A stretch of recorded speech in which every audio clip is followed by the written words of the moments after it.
नमस्कार, प्रवास साक्षी देख रहे हैं आप। आपके साथ मैं हूं अंकित सिंह। चाय पर समीक्षा कार्यक्रम में आप सभी का स्वागत है। और हमारे साथ आज वर्चुअल रूप से जुड़ रहे हैं हमारे संपादक नीरज कुमार दुबे जी। सर, आपका भी बहुत स्वागत है। धन्यवाद अंकित जी, कैसे हैं आप? बस बढ़िया सर। जी, लेकिन अगर देखा जाए तो संसद में सब कुछ ठीक ठाक नहीं चल रहा है और संसद लगातार बाधित रह रही है। तीसरा सप्ताह जी, मानसून सत्र का बीत गया, लेकिन संसद नहीं चल पाई। लेकिन जी, सर, मुद्दा क्या है? मुद्दा वही है, इस आईआर जो बिहार से शुरू हुआ था और उसको लेकर सियासत जबरदस्त तरीके से पूरे देश में चल रही है। आप क्या जी, कहेंगे? और एसआईआर पे तो अब अमित शाह का भी बयान आ गया है।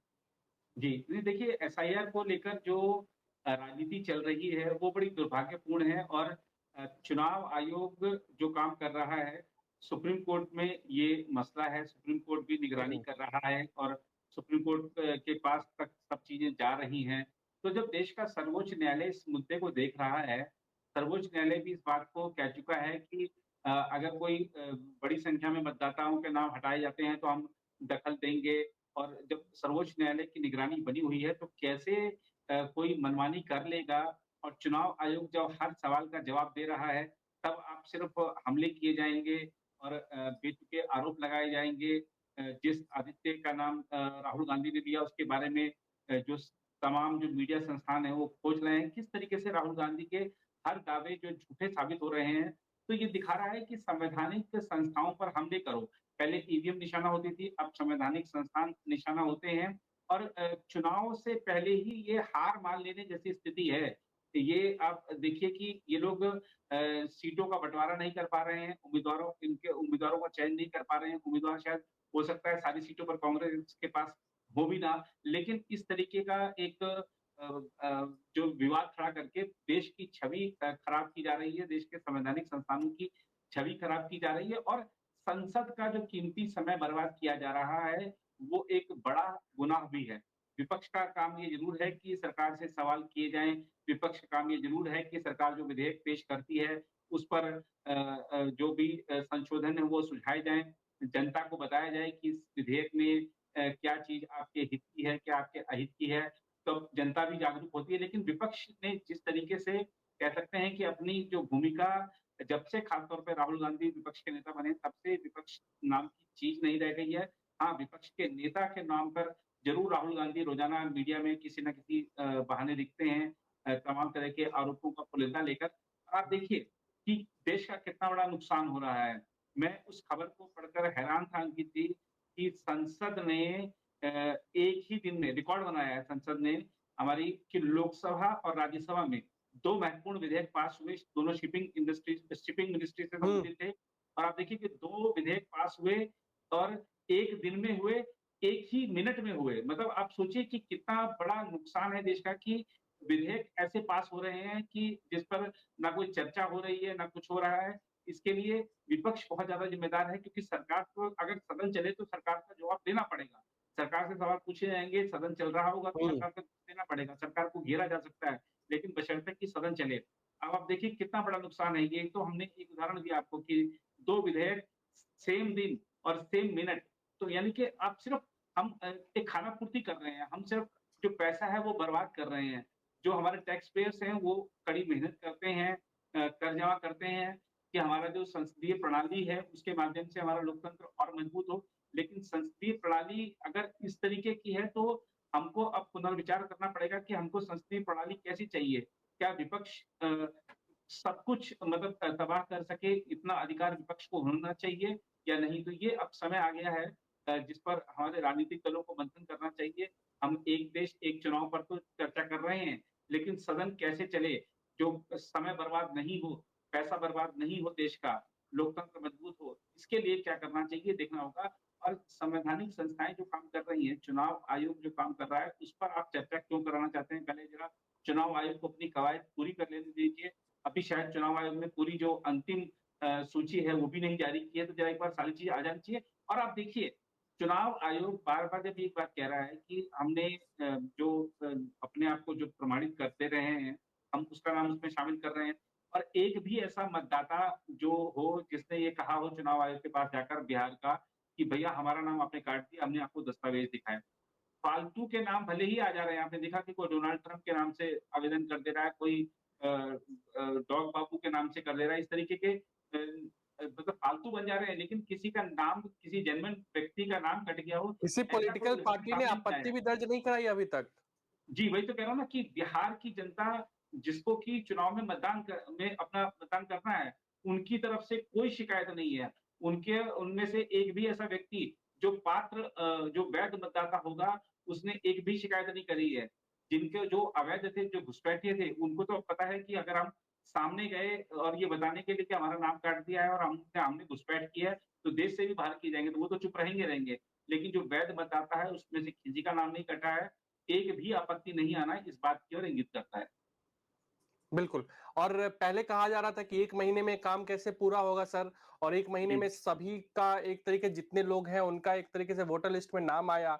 उसके बाद जी, अब जिन लोगों की डॉक्यूमेंट की ज़रूरत है उनका डॉक्यूमेंट लिया जा रहा है और कुछ नहीं है। बिल्कुल जी, 2 मिनट का काम है। अगर आप 2003 के पहले वाले आप वोटर लिस्ट में हैं तब तो आपको कुछ नहीं देना है। लेकिन जी, 2003 के बाद अगर हैं तो आप अपने माता-पिता से संबंधित कोई एक डॉक्यूमेंट दे दीजिए और हाथों-हाथ वो चीज़ें हो जा रही हैं। 1 से 2 मिनट का वक़्त लग रहा है। जी। तो ये देखिए, ये जो लोग कह रहे हैं कि 1 महीने में काम नहीं हो पाएगा, दरअसल वो आज भी ये सोचते हैं कि जो देश है, वो 2014 से पहले का देश है ये। हुँ, 2014 से पहले का देश नहीं है अब ये नया भारत है जो कि डिजिटल इंफ्रा में पूरी दुनिया में सबसे आगे है। हम हमारे यहाँ जो यूपीआई होते हैं, जितने दिन भर में होते हैं, उतने शायद दूसरे देशों में महीने भर में भी उतने डिजिटल ट्रांज़ैक्शंस नहीं होते हैं। हुँ, हम प्रधानमंत्री जब किसान सम्मान निधि जारी करते हैं, तो एक साथ वो शायद 10-12 करोड़ लोगों के खाते में चला जाता है। ऐसे आप देखिए कि डीबीटी के माध्यम से जीवन में कितना बड़ा बदलाव आ गया है। आप देखिए कि हमारे जो 140 करोड़ का जो देश है, उसमें लोकसभा चुनाव की यानी कि आम चुनाव की जो हमारी मतगणना है, वो सुबह से लेकर शाम तक में ज़्यादा से ज़्यादा रात तक में हो जाती है। 24 घंटे से कम का समय लगता है। हुँ, ये वो भारत नहीं है जो 2014 से पहले का था कि 1 महीना लगेगा, 1 साल लगेगा मतदाता सूची का पुनरीक्षण करने में या मतदाता सूची को दोबारा से बनाने में।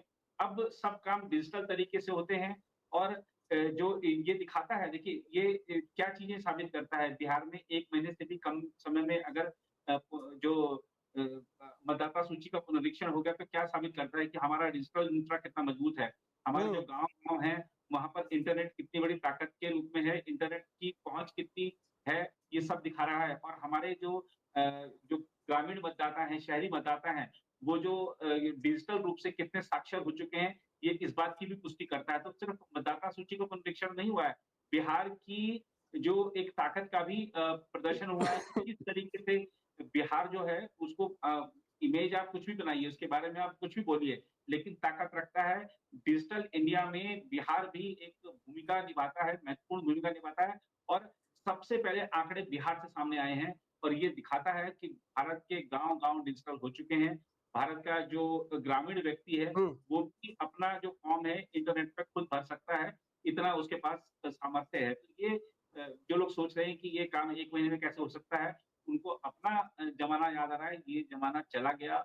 ये लोग जितना जल्दी समझ जाएँ उतना अच्छा होगा। बिल्कुल।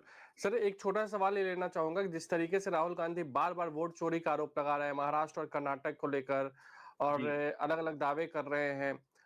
जी, खरगे तो ये तक कह दिया कि 2019 में जो भाजपा जीती थी वो फर्जी वोटों की वजह से जीती थी। तो जी। मैं एक चीज़ समझना चाहता हूँ कि आखिर पहले ईवीएम का मुद्दा इन लोगों ने छोड़ा, अब दूसरे तरीके से इलेक्शन कमीशन को कटघरे में खड़ा करने की कोशिश की जा रही है। जी। उद्देश्य क्या है? क्या लोगों के मन में ये भ्रम डाल देना है कि चुनाव आयोग आप कहीं वोट डालिए, चुनाव आयोग भाजपा का होगा इसलिए लोग इकट्ठा होके एक तरफ वोट डालने चले आए, इनकी तरफ वोट डालते रहे या कोई अराजकता का माहौल कहीं बनाने की कोशिश हो रही है?